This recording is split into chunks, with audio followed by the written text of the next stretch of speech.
اللہ پہ. اللہ جب زندگی دیتا ہے تو اللہ دیتا ہے, موت دیتا ہے تو اللہ دیتا ہے. جتنے دن بچے نے زندہ رہنا رہے گا, مرنا ہوگا مر جائے گا. وہاں تو یہ بات نہیں کرتے. اپنے بزرگوں کی جب بات آتی ہے سیکورٹی کی, او بھائی اللہ والوں کو تو اللہ پہ توکل ہوتا ہے. جو رات قبر میں گزرنی ہے وہ زمین پہ نہیں گزر سکتی, جو زمین میں گزرنی ہے وہ قبر پہ نہیں گزر. یہ باتیں کر کے سیکورٹی کی ایسی کی تیسی.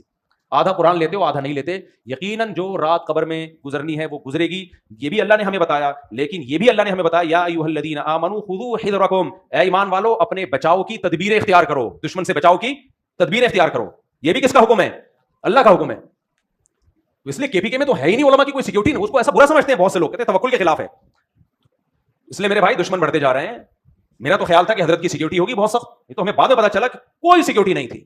تو جو علماء بچ گئے ہیں, کے پی کے والوں سے ہم ہاتھ جوڑتے ہیں, خدا کے لیے ان کی سیکورٹی کا آپ خود انتظام کرو. علماء نہیں کرتے, آپ عوام کریں ان کے لیے, گارڈ رکھے, تنخواہ دیں ان کو, ایسی گاڑیاں دے ان کو, چندہ کر کے دو, بھلے ہدیہ کر کے دو, ایسی گاڑیاں دو جس میں گارڈ بیٹھ کے ان کے ساتھ جا سکیں. حضرت مفتی تقی عثمانی صاحب پہ پہلے ایک اٹیک ہوا, اللہ نے بال بچایا ان کو. اس کے بعد ان کے مریدوں نے بلٹ پروف گاڑی کا ان کے لیے انتظام کیا. حادثے کے بعد انتظام کر رہے ہو بھائی, انتظام حادثے سے پہلے ہونا چاہیے. تو اللہ نے بچا لیا, اللہ ان کو اور لمبی زندگی دی. اس کے بعد بلٹ پروف گاڑی کا انتظام ہوا ان کے لیے. تو اس لیے چاہے پنجاب کے علماء ہوں, کے پی کے علماء ہوں, سندھ کے ہوں, بلوچستان کے ہوں, ان کو سیکورٹی دینا پہلے تو حکومت کی ذمہ داری ہے. حکومت یہ ذمہ داری پوری نہیں کرتی تو حکومت پہ زندگیوں کو بھینٹ نہیں چڑھایا جائے گا. عوام کی ذمہ داری ہے, ان کے شاگردوں کی ذمہ داری ہے. بجائے اس کے کہ گارڈ دیں, الٹا اعتراض کر رہے ہوتے ہیں, یہ تو گارڈ لے کے گھومتے ہیں, ان کو تو اللہ پہ توکل ہی نہیں ہے.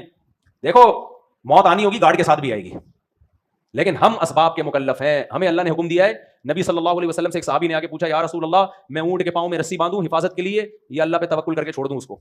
نبی نے فرمایا شد عقالہ وتوکل علی اللہ, پہلے رسی باندھو اس کے بعد اللہ پہ توکل کرو. تو علماء کی حفاظت کے لیے پہلے گارڈ کا انتظام کریں, اس کے بعد اللہ پہ توکل کریں. تو ابھی کوئی انتظام نہیں ہے, تو اس لیے یہ بہت بڑا المیہ ہے, بہت بڑا سوال ہے. یہ انتظام ہونا چاہیے علماء کے لیے. اللہ تعالیٰ حضرت شیخ الحدیث مولانا ادریس رحمہ اللہ تعالیٰ کی شہادت اللہ قبول فرمائے.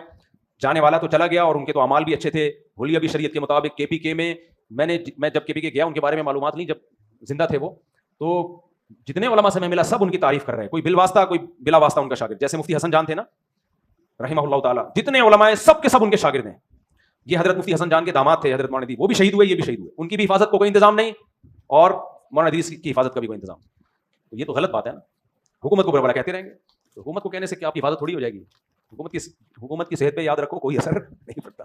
جب گورنمنٹ کو برا بھلا کہتے ہیں ہنستے بولتے ہیں, ان کو دیکھو حکومت پہ کوئی اثر نہیں پڑتا بھائی, ان کا تھوڑی کوئی نقصان ہوا. کوئی عالم شہید ہو جائے تو ان کا کیا نقصان ہوا, اس سے کچھ بھی نہیں ہوتا ان کا. اور شہید بھی ملک کی محبت میں, ملک کے فیور میں بات کی تھی. اس میں تو حکومت کی ڈبل ذمہ داری بنتی تھی کہ آپ کے ملک کے لیے انہوں نے بات کی ہے, فورسز کے لیے انہوں نے بات کی ہے, جو کوئی نہیں کر رہا, ہمت کی ہے, تو آپ کو تو آٹومیٹکلی ان کو سیکیور کرنا چاہیے.